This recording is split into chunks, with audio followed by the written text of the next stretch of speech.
জনৈক আইনজীবী আমাকে একটি নোটিশ পাঠিয়েছেন। তিনি বলেছেন 48 ঘন্টার মধ্যে যদি তার ক্লায়েন্টকে আমার বক্তব্য দ্বারা নাকি মিসলিড হয়েছে এই মর্মে বক্তব্য প্রত্যাহার, ক্লারিফিকেশন বা তার নোটিশের উত্তর না দিলে আমার বিরুদ্ধে আইনত ব্যবস্থা নেবে। আমি বলি 48 ঘন্টা কেন, 800 ঘন্টা কেন, আর 8 মিনিট কেন, আমি তার নোটিশের কোনো প্রতি উত্তর দেব না। আমার বক্তব্য যদি আইন বহির্ভূত হয়, আমার বক্তব্য যদি সংবিধান বহির্ভূত হয়, সিধে চলে যাক সে কোর্টে, আইনের মাধ্যমে তার সাথে আমার বোঝাপড়া হবে। আমাকে নোটিশ পাঠিয়ে কি ধমকানো চমকানো হচ্ছে? এই ধরনের অনেক নোটিশ আমি খেয়েছি। আমার নামে অনেক মারাত্মক অভিযোগের মামলা নিয়ে আমি মাথায় করে চলছি, মিথ্যা অভিযোগ নিয়ে। উনি আমি ভয় পাই না। কেউ যদি মনে করেন নওশাদ সিদ্দিকীকে এই নোটিশ পাঠিয়ে ধমকাবো চমকাবো বসিয়ে দেব, আমি তাতে আমি ভয় পাবো না, আমি চমকেও যাব না। কারণ আমার অনেক দেখা হয়ে গেছে এইগুলো।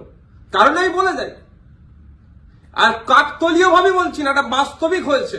2019 সালে কেন্দ্রের সরকার নিয়ে এসেছিল এক বিভাজনের বিল, সিএ। যখন আমার বড় ভাইজান পিরজাদা আব্বাস সিদ্দিকীর নেতৃত্বে সারা বাংলায় যখন বিজেপির বিরুদ্ধে আন্দোলন আমরা সংগঠিত করেছিলাম, ওই সময় গভীর রাত্রে আমাদের বাড়িতে পুলিশের দ্বারা হামলা চালানো হয়েছিল। সেই রাত্রে আমি সুপ্রিম কোর্টে এসেছিলাম, তারপরের দিনে মামলা করব বিজেপির বিরুদ্ধে, কেন্দ্র সরকারের বিরুদ্ধে। আর এখন আমরা যখন এই ওয়াকফ সংশোধনের বিরুদ্ধে মাঠে ময়দানে গণতান্ত্রিক প্রক্রিয়ায় লড়াইয়ের বার্তা দিচ্ছি এবং আইনি লড়াই করবে বলে তার প্রস্তুতি নিচ্ছি, আমাদের বাড়িতে নোটিশ চলে আসলো। নোটিশ আসুক, 100 বার নোটিশ আসুক, এতে আমি ভয় পাই না। কিন্তু এটুকু আমি বাংলার মানুষকে জানিয়ে রাখতে চাই যে যারা প্রতিনিয়ত মুসলিমদের বিরুদ্ধে কথা বলছে, মাদ্রাসা নিয়ে কথা বলছে, মসজিদ নিয়ে কথা বলছে, কোরআন শরীফ নিয়ে কথা বলছে, তাদের বিরুদ্ধে নোটিশ যাচ্ছে না কেন, তাদের বিরুদ্ধে আইনত ব্যবস্থা গ্রহণ করছে না কেন? এরা তৃণমূলের মুসলিম বিধায়কদেরকে বিধানসভা থেকে চাংতলা করে রাস্তায় ফেলে দেবো বললেও তাদের বিরুদ্ধে আইনত ব্যবস্থা গ্রহণ করছে না, নোটিশ পাঠাচ্ছে না। আর নওশাদ সিদ্দিকীর কাছে নোটিশ পাঠিয়ে দিচ্ছে। ঠিক আছে, আইনি লড়াই আমি লড়ে নেব।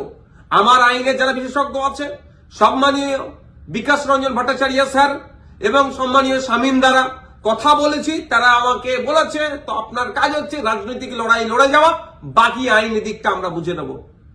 সুতরাং আইনি লড়াই কোর্টে আমিও বুঝে নেব। কিন্তু আমার প্রশ্ন, যারা প্রতিনিয়ত মুসলিম সম্প্রদায়কে, মাদ্রাসা মসজিদকে আক্রমণ করছে, বিষ উগলাচ্ছে, তাদের বক্তব্যতে হিন্দু মুসলমানের মধ্যে যে সম্প্রীতি, যে ঐক্য